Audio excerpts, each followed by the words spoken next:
Fire Emblem Three Houses is celebrating its 1-year anniversary. To celebrate, I'm going to tell you the proper way to play this game so that you can achieve max enjoyment.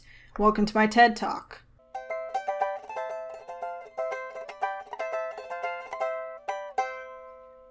First thing you gotta do is look at the box art. If you digitally bought the game, you're already too far gone. I can't help you. Think about your sin and repent. Admire the art and then focus in on Claude. Realize he's upside down. Laugh.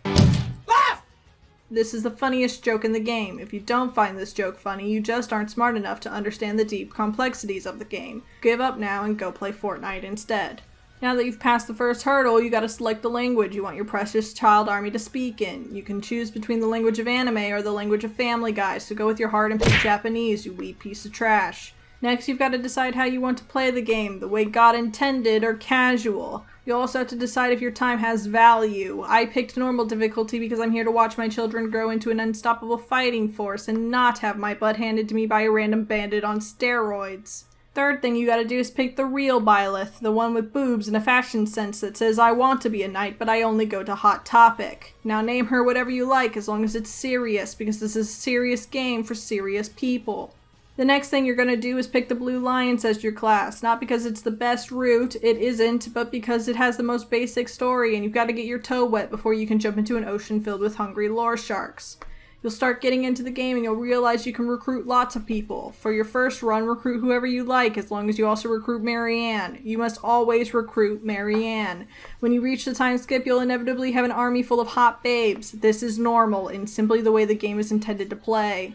You'll also realize which of the two categories of players you fall under, the one that wishes the game had more combat or the one that wishes the game were a freaking dating simulator.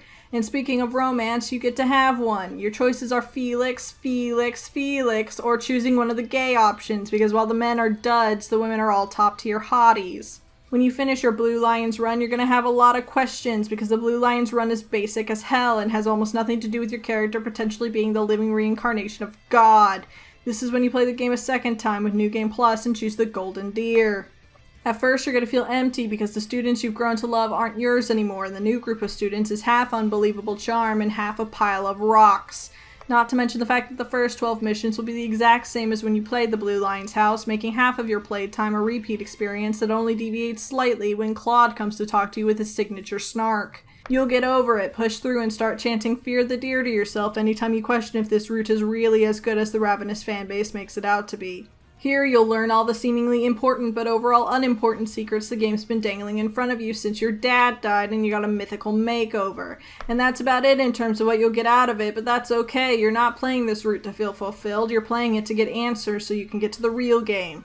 Now that you've gotten familiar with the gameplay and story, you're ready to be a bad boy and or girl and play the genocide route starring Best Girl. Start a Black Eagles run, and if you're longing for a challenge, up the difficulty as you see fit, because not only is this the run where you're going to be killing all those you've loved before, but it's also the shortest run, which means you have a chance of getting the run done in under 50 hours. The key to making this the best route is when you recruit no one so that you can mercilessly slay all those who oppose you as tribute to your silver-haired Empress waifu. The only exception is Marianne. You can recruit her because you can't kill what is already dead inside.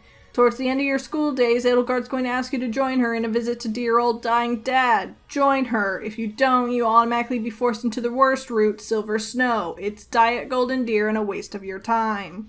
Now all you have to do is refuse to kill Edelgard after she's revealed to be the Flame Emperor, and Rhea will give you a face that proves your dad was right and she's been a wacko all along. Now you get to participate in a war against the church, and it's freaking rad. Have the time of your life being kinda evil but also kinda good, while Rhea reverts to her hot warrior form and slowly descends into madness. This time you get to face both Claude and Dimitri along with a large array of characters you bonded with during your various playthroughs. It's time to follow Dimitri's greatest order and kill every last one of them!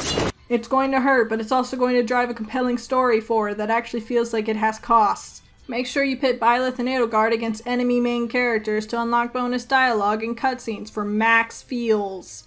Fight the coolest boss fight, do a sick combo move with Edelgard, regain your humanity, and you've got yourself the perfect finisher to a pretty great game. Happy birthday, Three Houses. Hi there, it's the end of the video, my friend. Hit the bell if it was okay, I'm sure I'll make good content someday. I'll play some games or do some drawing, Pokemon and fights with darling, video essays and reviews. I couldn't do it without you, so thanks, like and subscribe.